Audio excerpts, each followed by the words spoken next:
If you're critically ill or seriously injured in a place like this, there's only one thing that can save you, and that's speed. It doesn't matter where you are. This helicopter, with its highly trained team of pilots and paramedics, will fly to your rescue at 2.5 miles a minute. These are Yorkshire's helicopter heroes. When the people of England's biggest county dial 999, there's a good chance help will come from the skies. The Yorkshire Air Ambulance is ready to scramble 365 days a year, and each one brings a new life or death emergency. It's not surprising these guys are the regular stars of local newspapers and TV. Everything they do is news, but it's not often they find a journalist on scene before they even arrive. It's early morning and it's wet. The Sheffield Helimed crew have only just driven into work, and now they have another long journey ahead of them. Helimed 987 just lifted Sheffield, 4POV, route into Whitby. You request flight information service and clearance to transit the zone. The early shout means paramedic Pat and pilot Tim haven't had a chance to settle into their morning routine. Shakes the cobwebs, Patty. Shakes the cobwebs in the morning. Just a little bit. I've not had a cuppa yet. Helimed 98 from Yorkshire Air Desk. Patient was still in the vehicle. Sounded as if he had a nasty arm injury and he was bleeding quite badly. This was a Vauxhall Corsa, and its driver is 22 years old. The accident is on the remote moors road linking the Yorkshire coast and Teesside. Still in the car. Yeah. Police, ground paramedics, a doctor and the fire brigade have already been working hard. There is only one car involved in the smash, and as it's careered out of control, it flipped onto its roof, trapping the driver.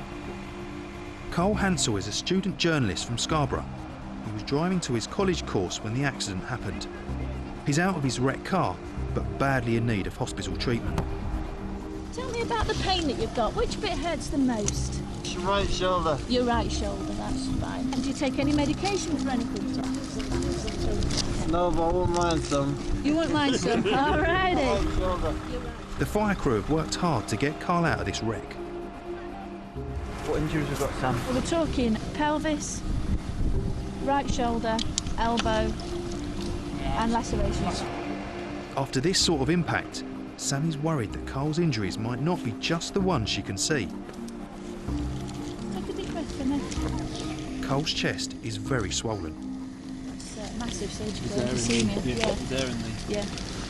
We've got a potential sucking chest wound there. It's all right, I've got this one over it now. Sammy's worried. She's detected a potentially fatal injury in Karl's chest. His lung may be in danger of collapsing. What we're thinking of doing, Karl, is just putting you into our helicopter and flying to James Cook. Yeah. Unfortunately, Karl, you're only going to be on in about 8 minutes. Karl's enthusiastic about flying, but he doesn't know yet that Sammy is about to perform an emergency operation on him in the back of the helicopter.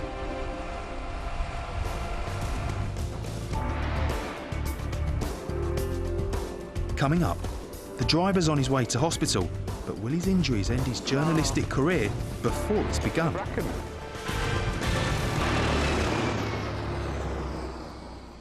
Now let's go back to the North York moors to catch up on the case of the young journalist who's found himself the centre of a news story. Karl Hansell has been trapped in his car for nearly an hour. Among his list of injuries is one that's causing paramedic Sammy Wills real concern. We've got a potential sucking chest wound there. It's all right, I've got this one over it now.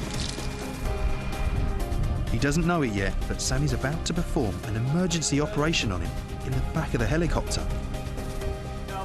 Let's put a little needle in your chest, all right?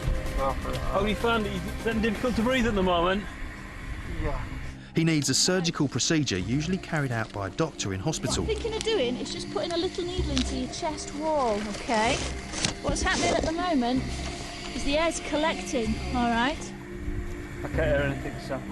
Yeah. They have to find the exact spot to insert the needle. Yeah.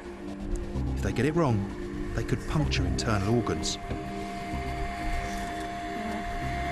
Mid-clavicle, third or fourth intercostal.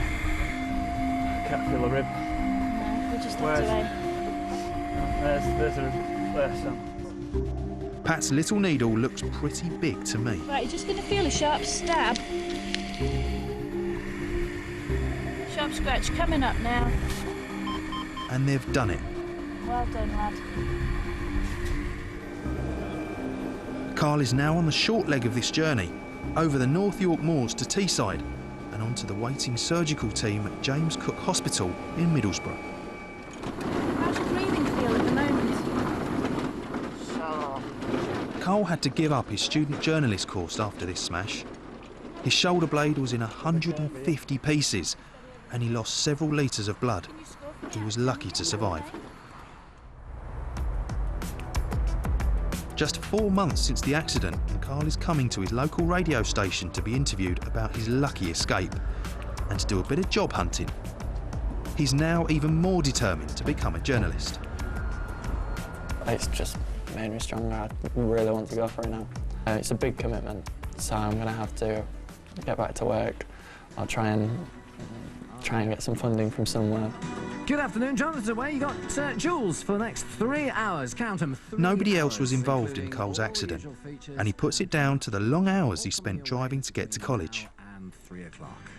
I've got onto this dream course. I've been on it 5 weeks. So I was exhausted from shorthand revision through the night, because learning shorthand's a big deal. And it's like learning a new language. You're practicing constantly. Having endured a terrible car smash, Karl now nervously prepares for his first live interview. He wants to do well. This will look good on his CV. We've had some pretty amazing stories arrive here at BBC Radio York as a result of rescues made by the Yorkshire Air Ambulance. Karl Hansell joins us now. It is interesting, Karl, because you're going to try and tell me the story, but you don't actually remember half of the story itself. I was driving past Whitby and my car careered into a fence. To be honest, I'm quite lucky that there were no other cars, because there were other cars on the road, and I'm lucky that they weren't involved. Presumably you've been knocked about a bit by this and you're unconscious. The first clear memory is waking up in the hospital with a severely shattered shoulder. Yeah. If there was no Yorkshire Ambulance, would you be here talking to me now? It's possible I wouldn't. You don't like to think about these things. I'm sorry, Mum. But yeah, it's all gone well, and he gets to play DJ. This is Jack Johnson, Better Together. Karl knows he's been very lucky to walk away from this, and amazingly, there was one more bit of good fortune for our would-be journalist. Possibly the only luck I got that day is that it was my right shoulder that shattered, and I'm actually left-handed. So in terms of affecting me, my life, I've been ridiculously lucky in that aspect. Yeah. So life goes on. I can continue to write for my journalism, for example.